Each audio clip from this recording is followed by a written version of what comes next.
looking to Jesus, the founder and perfecter of our faith. Bob, thank you so much for that reading. I have another reading that I'd like for us to look at in 1 John chapter 5, verses 1 through 5, specifically verse 4. Everyone who believes that Jesus is the Christ has been born of God, and everyone who loves the Father loves whoever has been born of him. By this we know that we love the children of God when we love God and obey his commandments.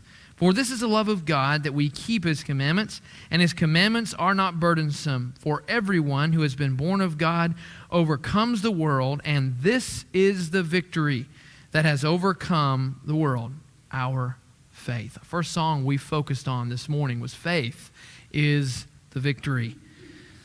Who is it that overcomes the world except the one who believes that Jesus is the Son of God? Last week, we saw the concept of being motivated by faith. And this was coming off of the lesson the week before. We talked about that belief in God, believing that Jesus is the Son of God, would be what motivates us.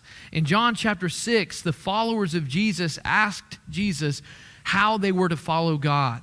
Jesus said, "Believe that I am the one that he has sent." When we believe in Jesus, and when we have faith, we'll be motivated to work for God.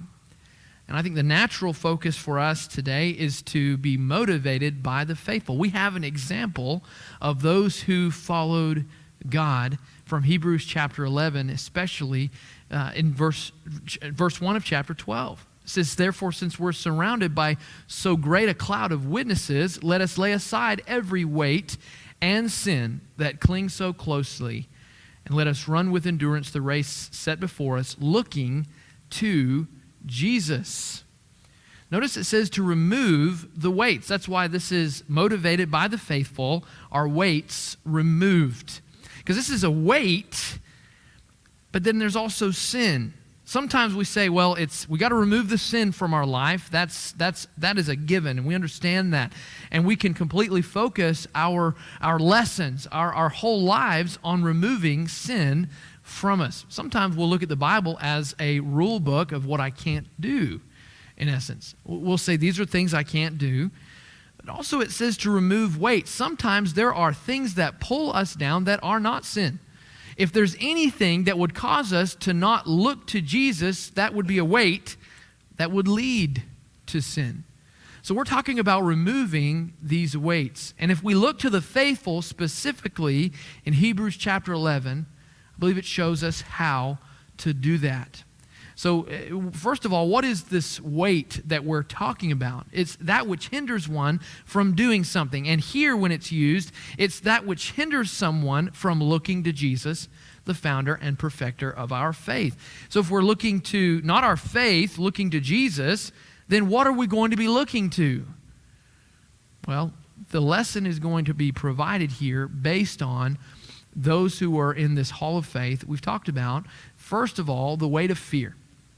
There is a weight with fear attached to it. We're specifically going to be looking at David and Moses for our lesson this morning.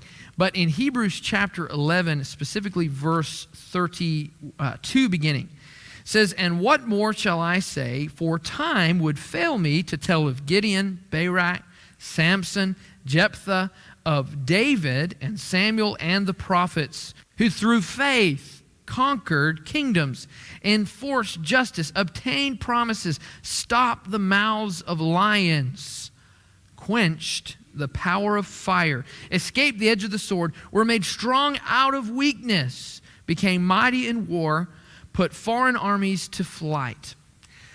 This phrase that they were made strong out of weakness is why we can look to Jesus being surrounded by this great cloud of witnesses. When we looked at this picture, the very first, you see that picture, that finish line, that's that picture of the cloud of witnesses that I want us to think about as we're talking about this race that we're running looking to Jesus. It was October 2nd that I brought this lesson of last year, so it's almost been a year. since I brought this lesson right after Jim Holcomb passed away. And if you'll recall, there was a story that his son, Jimbo, had about running in a race. And I mentioned how he had run his first marathon race, and when he rounded that last bend, there was more bend in his legs than that bend because it was the last 100 yards, and he wasn't sure he was going to make it. And you recall, I mentioned that Jim Holcomb came out of the crowd in a denim jacket and jeans and started running with his son the rest of the way. I mentioned how he had just run the last 100 yards of his race and that he was a part of those great cloud of witnesses. Well, I was reminded of that this week. On Tuesday, I was pumping gas at the Shell station in Moody. And who's right next to me but Jimmy Holcomb? And we got to talking, and we talked about that very thing. He had worshiped with us, and he actually saved that sermon and remembered that story. He thinks about it often. And I encouraged him with the same words then as we've just mentioned now. The cloud of witnesses is not those who are sitting in the arena looking down. It's those who have already realized and run their race, and their faith has been accomplished. They're on the other side of the ribbon. And they're there waiting for us, and they're trying to motivate us to run. And so when we're thinking about this hall of faith, we're thinking about those who have completed this task in this life. It helps us. It helps us to remove the weight of fear that we see here. The fact that David is mentioned in that reading, it's amazing because we know the full account of David. Think about what he did toward the end of his kingship, but toward the end of his life, it's shocking. How could he be in the hall of faith? Well, we see his life was completely riddled with weakness. But notice what was said is that God was able to make them strong out of weakness. So because of faithlessness and that they were willing to turn their life back to God, we see how they are a great cloud of witnesses. They can turn their life back to God. If they can, we can. If David can be a man after God's own heart, I can. We're going to focus on that here at the end of the lesson. But I'd like for us to look, before we get to 2 Samuel, I want us to go to 1 Samuel chapter 17. And let's look at David as a young man, as he is completely focused on his faith in God when he meets the giant Goliath. The giant being 9 feet tall, for instance. Verse 3 of 1 Samuel 17.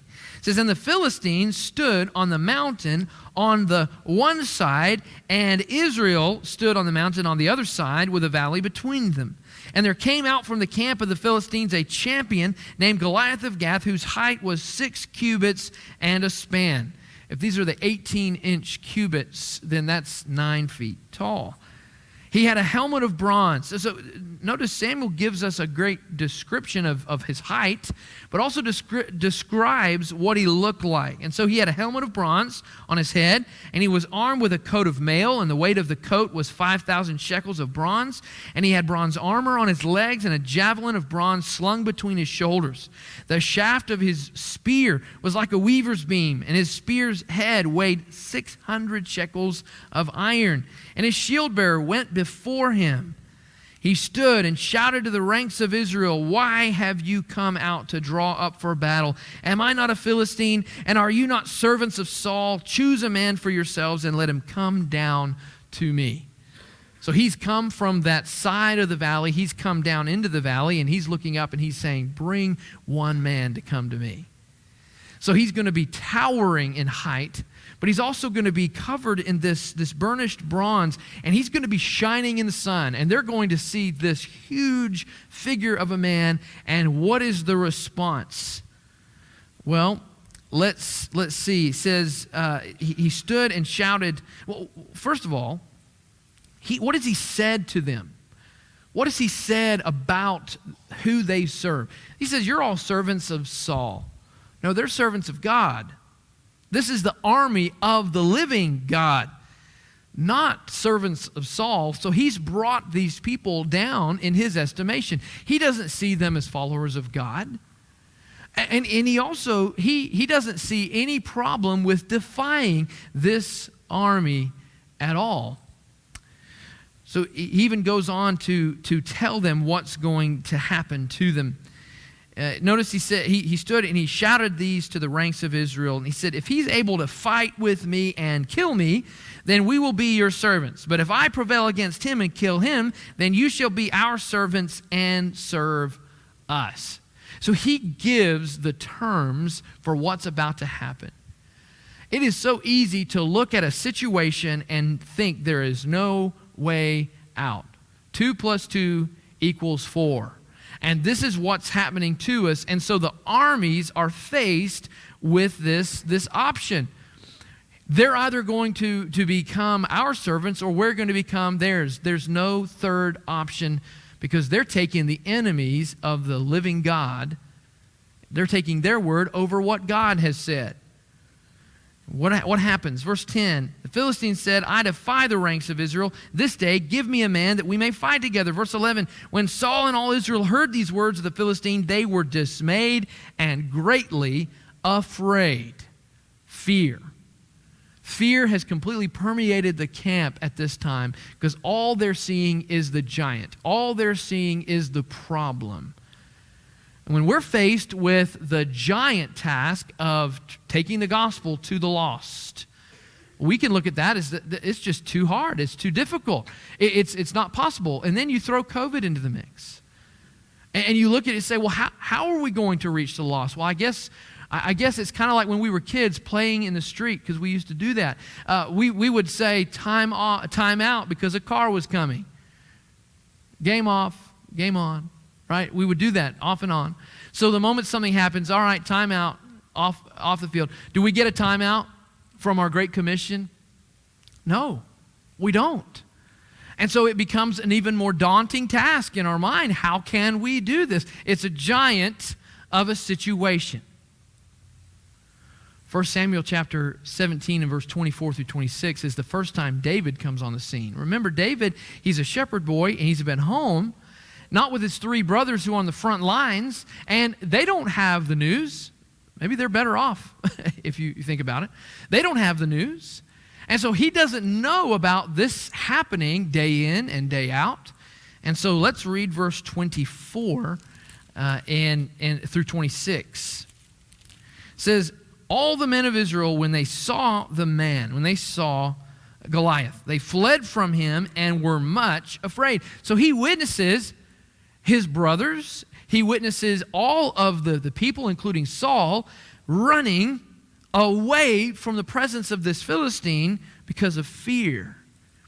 And the men of Israel said, have you seen this man who has come up? Surely he's come up to defy Israel, and the king will enrich the man who kills him with great riches, and will give him his daughter and make his father's house free in Israel. And David said to the men who stood by him, what shall be done for the man who kills this Philistine, takes away the reproach from Israel? For who is this uncircumcised Philistine that he should defy the armies of the living God? David called the giant for what he really was, an uncircumcised Philistine and someone who's simply defying the armies of the living God. He's only 9 feet tall. He's nowhere near the God that I serve. We're in the army of the living God. He's not dead. He's alive. And so notice he had this perspective. Well, how are people around him who are afraid going to respond to this young Johnny upstart? It brings on another weight, the weight of the faithless. And the one commissioned to let him have it is his oldest brother. Look at 28 through 30. Now Eliab, his eldest brother, heard when he spoke to the men, and Eliab's anger was kindled. So he's not thinking about his fear anymore. He's thinking about his anger. Why is he angry? I think he would much rather his youngest brother be even more afraid than him. His youngest brother is now showing him up because he's not showing any fear, and he saw the giant for what he really was. There's shame there, but he's angry. He has no one to be angry with but himself. His anger was kindled against David, and he said, "Why have you come down? And with whom have you left those few sheep in the wilderness? I know your presumption and the evil of your heart, for you've come down to see the battle." I love that he has come up with all these different reasons why David is there, to negate all the things that David just said. David shows incredible strength and faith, and his brother, being faithless, is trying to destroy that. What if, let's keep reading. Look at how David responds. David said, "What have I done now?" Isn't that the response of a younger brother to an older brother? He's just expressed an entire lifetime of sibling rivalry where, I can do nothing right. What have I done now? He says, "Was it not but a word?" And he turned away from him toward another. What if he turned away and went home? What if he listened to the words of this faithless brother and he went home? What would have happened to the armies of the living God? There was no faith that was found. They could have fallen to the Philistines. Similar to when Israel was faithless and fell to the Babylonians. Well, that didn't happen.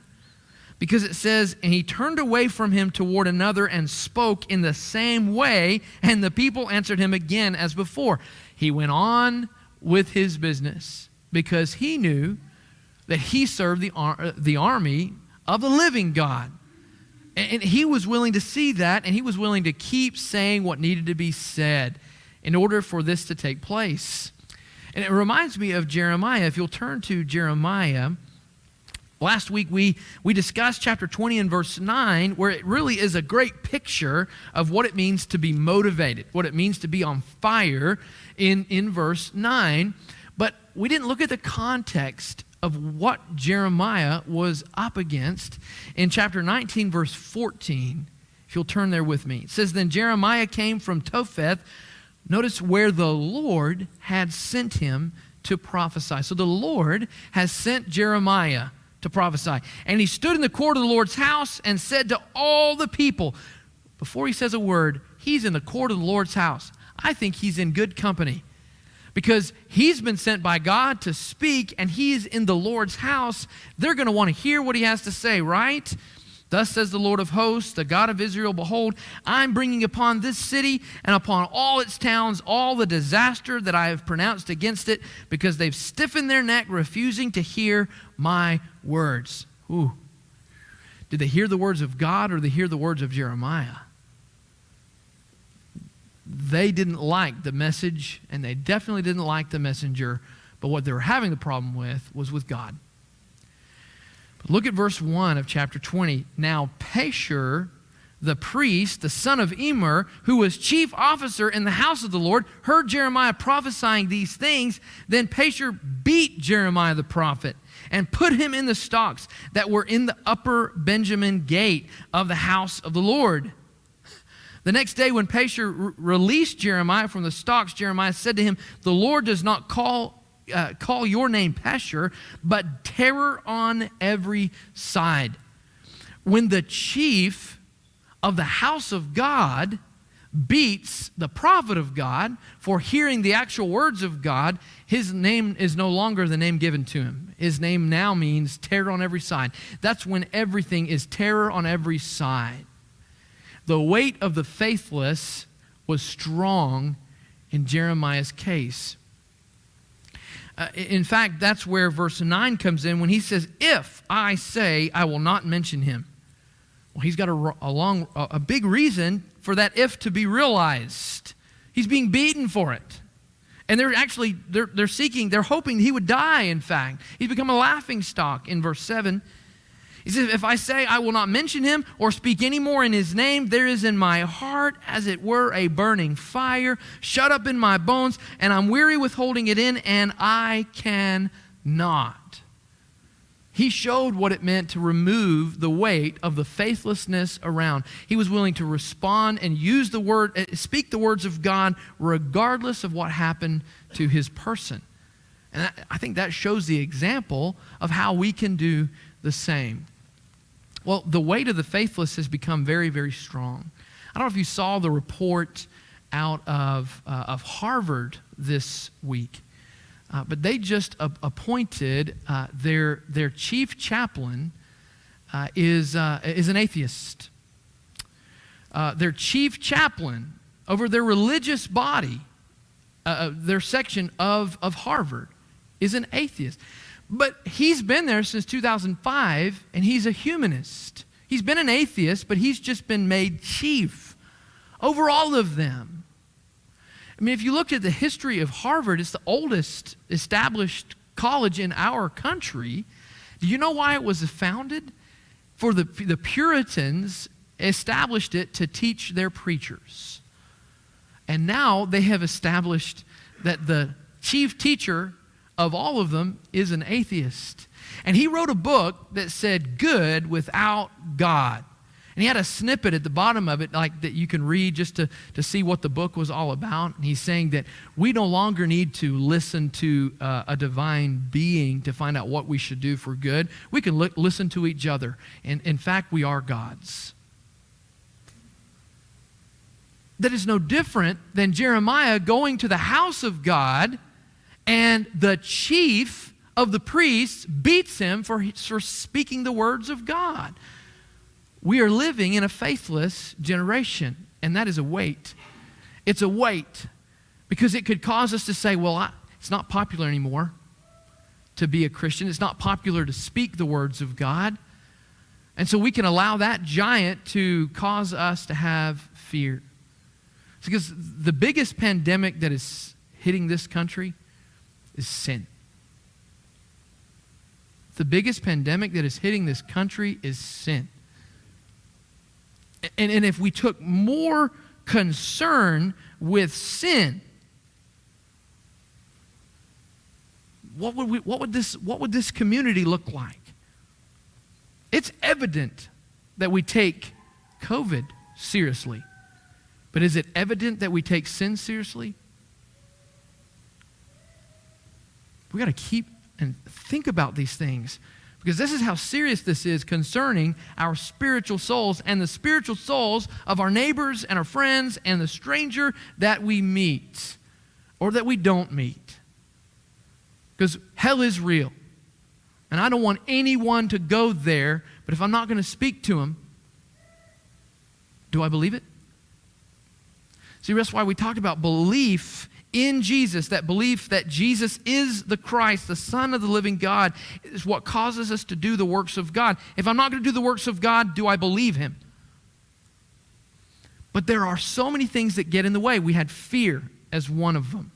Fear. And really, I believe we fear the things we don't know. That's why COVID's so challenging, because it can hit anybody in a different way. I had the antibody test, and I had 0.4 in the antibodies, but I didn't have 0.8. Apparently, if you have 0.8, you're protected. So at some point, I had COVID, but it was asymptomatic. So it can hit us in different ways, and we don't even know it. But then it can kill someone. And that causes an unknown. And we're afraid of what we don't know. Unless we don't have to be afraid. Because we can overcome COVID. It might be going to paradise. Or it might be overcoming it in this life. That's where our focus is. And we've got to get real. We've got to get serious about striving to bring more people to Christ, as many as we can. And this is a true weight it's crippling us, isn't it? That weight of fear caused them not to run toward their obstacle with the God that was alive and well. It caused them to run the opposite direction. That brings us to the third, the weight of excuses. I think because of the weight of fear and maybe even the weight of the faithless around, it can cause us to come up with excuses. And I mentioned COVID already. We could say, well, COVID is the reason we can have the game off. Well, it's not. It is not a valid excuse. It's not. But I think Moses is a great example of making excuses. Exodus chapter 3, if you'll turn there with me. Exodus chapter 3. We know that this is, the scene is, Moses is, he's out in the wilderness, he sees the burning bush, and the angel of God speaks to him from the burning bush. And he tells him, verse 10, "Come, I will send you to Pharaoh that you may bring my people, the children of Israel, out of Egypt." This is the same place that Moses has fled from out of fear of Pharaoh. So he's already experienced fear about that place. Oh, I don't want to go back to that place. I've got a price on my head. So immediately an excuse is going to come, isn't it? But Moses said to God, "Who am I that I should go to Pharaoh and bring the children of Israel out of Egypt?" So he says, "Who am I?" But he also says, "Who is I am?" in verse 13. So if you're taking the notes, that's that next blank. He says, "Who am I?" He's saying, "Who am I that I should go to Pharaoh? I'm no one.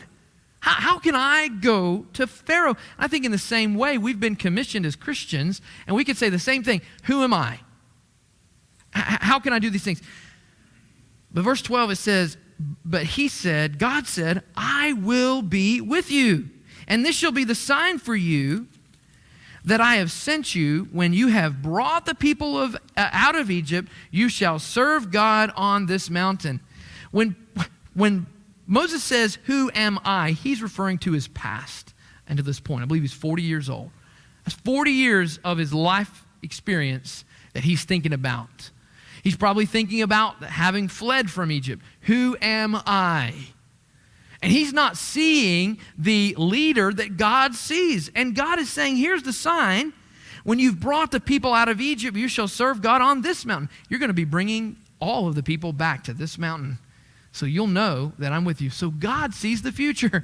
God sees him actually doing it. While Moses is sitting there and making excuses, God actually sees that he is going to be a champion for his cause. So while you and I have excuses about who am I to be able to go to my neighbors, God sees the converts that you're going to be reaching.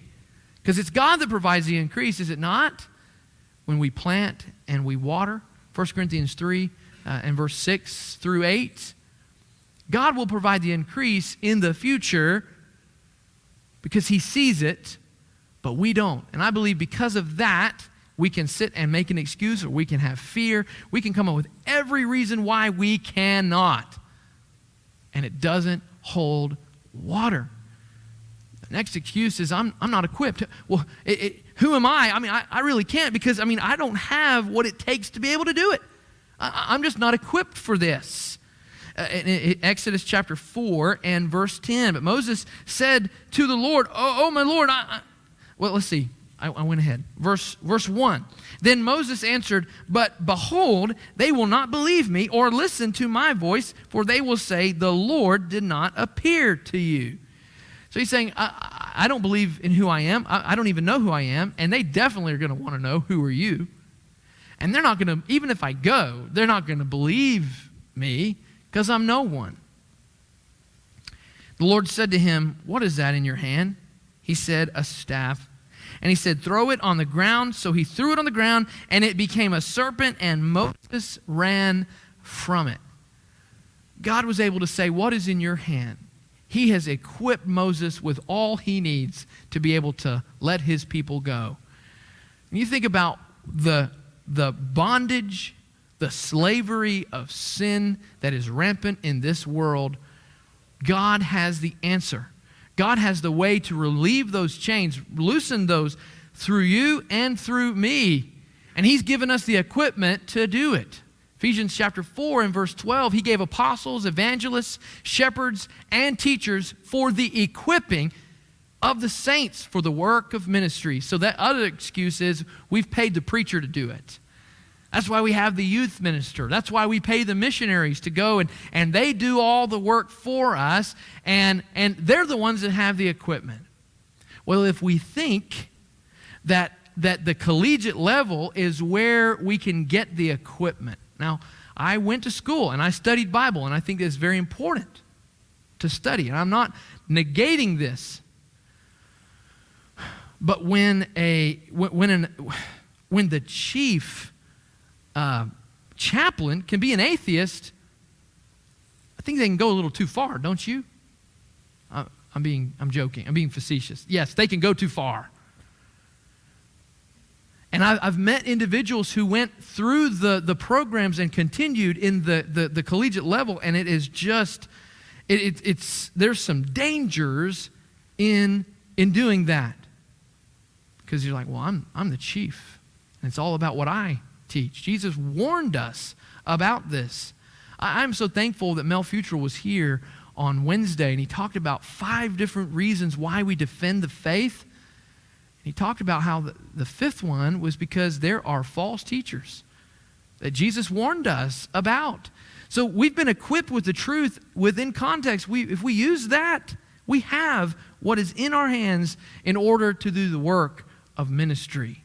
For the next several weeks, in fact, after the holiday, we're going to focus for 8 weeks, and we're going to go through the Back to the Bible study, all of us together on Sunday morning. I'm excited about it because what it's going to do is going to equip every single one of us to do this, because we're talking about being motivated. But when I don't know how, that's a scary thing. That's a hard thing. But I think being trained in it is going to be such an encouragement for all of us, and we'll be able to start from there. So the third excuse is, what will I say? What will I say? I'm just not sure of what to say. In Exodus chapter 4 and verse 10, Moses said to the Lord, Oh my Lord, I'm not eloquent either in the past or since you've spoken to your servant. So in this moment that you're speaking to me from this burning bush, I'm still not eloquent with my words. Nothing's changed. And some say he has a speech impediment. And that impediment is part of the weight that we talked about. He's saying, this is my reason. He says, I can't. He says, I'm slow of speech and of tongue. Then the Lord said to him, who has made man's mouth? Who makes him mute or deaf or seeing or blind? Is it not I, the Lord? No, now therefore go, and I will be with your mouth and teach you what you shall speak. He said, oh my Lord, please send someone else. Moses still said, please send someone else. And he angered the Lord because of it. And God was able to come up with another plan and send Aaron to be his mouthpiece. We saw the problems that happened because Moses was willing to give in to his excuse, but God was willing to relent with that. But it was Aaron that led the people astray. We see that throughout. If Moses just trusted in God, that wouldn't have happened. But he did. He still, even though he had these struggles, I'm thankful that he did. Because I struggle. You struggle. And he had all these excuses, and he still went and let God's people go. God did it through him. And that's where we find Hebrews chapter 11, Moses mentioned in the hall of faith. Hebrews chapter 11 and verse 32 beginning, and 23 beginning. By faith, Moses, when he was born, was hidden for 3 months by his parents because they saw that the child was beautiful and they were not afraid of the king's edict. By faith, Moses, when he was grown up, refused to be called the son of Pharaoh's daughter, choosing rather to be mistreated with the people of God than to enjoy the fleeting pleasures of sin. He considered the reproach of Christ greater wealth than the treasures of Egypt, for he was looking to the reward. By faith, he left Egypt, not being afraid of the anger of the king, for he endured as seeing him who is invisible. By faith, he kept the Passover and sprinkled the blood so that the destroyer of the firstborn might not touch them. Moses showed faith in God despite his speech impediment. Despite still having that question of what will I say, despite thinking I'm just not equipped, despite thinking a question of who am I, he recognized that God was greater. That brings us to this question, are you motivated by the faithful? Remember, I mentioned it was, I found it very strange that David was within the hall of faith.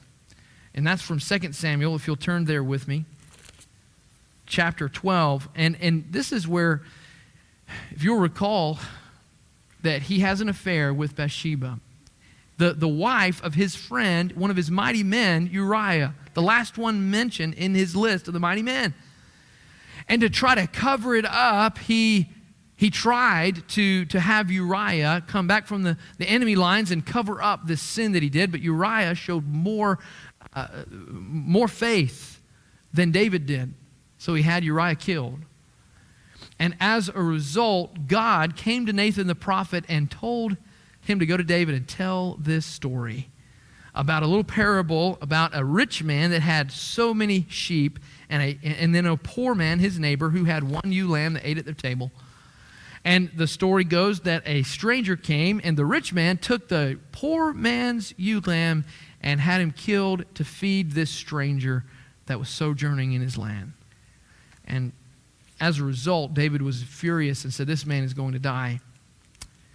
And Nathan said, verse 7, you are the man. Thus says the Lord God of Israel, I anointed you king over Israel. I delivered you out of the hand of Saul, and I gave you your master's house and your master's wives into your arms, and gave you the house of Israel and of Judah. And if there were too little, I would add to you as much more. Why have you despised the word of the Lord to do what is evil in his sight? You've struck down Uriah the Hittite with the sword, and have taken his wife to be your wife, and have killed him with the sword of the Ammonites. Now, therefore, the sword shall not depart from your house, because you've despised me and have taken the wife of Uriah the Hittite to be your wife. And then verse 13, David said to Nathan, I have sinned against the Lord. And Nathan said to David, the Lord also has put away your sin, you shall not die. David was willing to see the error of his way, and he repented. I think that shows why David is in the Hall of Faith, why David was a man after God's own heart.